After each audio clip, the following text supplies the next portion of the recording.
Okay, on the desk right now is a realistic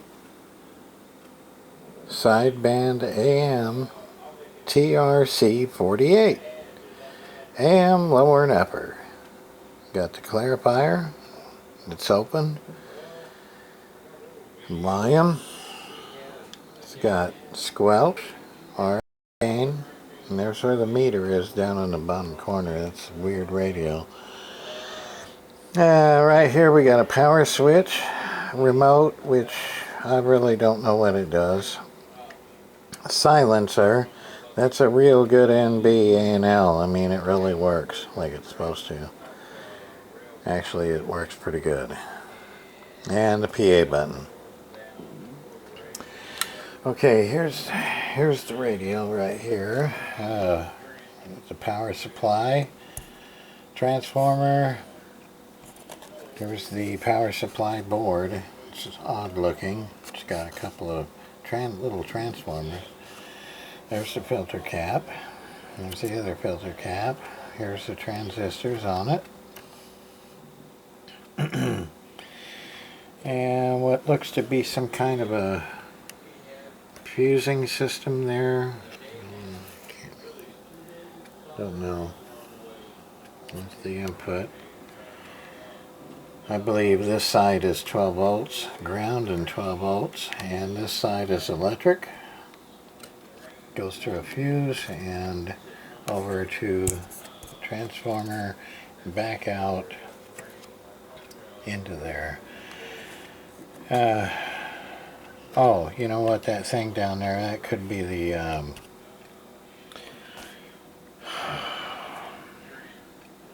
my brain is locking up right now. This thing right here. This. Right here. Okay, I can't think of words right now. Kind of tired. Okay, so there's the circuit board for the radio. And there's the power supply. Now, this is what I was thinking of doing, but I might not. I don't know. It depends on how hard this thing is to get out, separate, unplug, separate it, put this inside this. I don't know if it'll even be enough room, because that damn clock right here is in the way.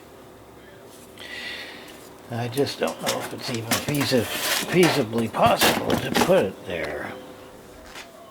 But anyway, that might be a project in the future. Or I could just clean this thing up. I already sprayed everything. And everything's nice and loose now. It was kind of stiff. And the gauge is the metal. This has got a metal piece in here. The gauge is unstuck, but that the thing with the numbers on it, it's loose in there, and it's flopping around, and it's making the needle stick. So that has to be fixed. But other than that, the radio works pretty good. And yeah, it's got the feet on the bottom. Speaker. The two resistors. That's odd. And that's about it. It's a real nice looking radio, and it's on frequency too. And it's even got an open clarifier. I don't know who did that, but it actually has a clip clarifier. Yeah, okay, so that's what I want to do with this radio. If it's too hard, I'll just wait. Because I do have this LTD Browning down there in that box down there that I could put in that base station carcass right there if I have to. It's also 23 channel sideband. I don't want to put a 23 channel AM in there because it's a sideband bass. And I want to put a sideband radio inside of a sideband bass. Okay, so there we go. Now you look at a trc-48. Boat anchor CB radio repair. And yes, I need to clean this desk off. I'm going to put the solder destation here, the desoldering station, along with my welder. Get all of this stuff cleaned up so I can have that there. My radio area here. And get this stuff and move it away and clean up this stuff somehow. Put it somewhere where I can get to it easily. Got my solder tips for my desolder sucker, handheld. In some applications this works decent, but I'd rather get the solder sucker vacuum going. And I got a tester there, right there, and got my free counter there, watt meter. It's about all I need. I do need to put a 148 on the desk here so I can, you know, tune radios and stuff by ear. That's how I do it, by ear. And with the frequency counter, by ear, watt meter. And that's how I do it. That's how I do things, by ear. That's how I did them back then.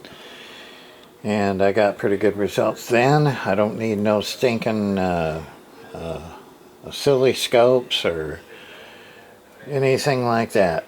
But yes, I do need to clean up my desk. Okay. So there we are. A look at a hopefully radio that I can put in that base station carcass. if it's easy.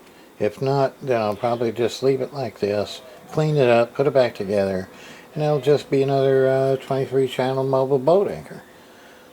Oh, yeah, it actually plugs into the wall too, so I could use it that way. Alright, boat anchor CB radio repair, and we gone.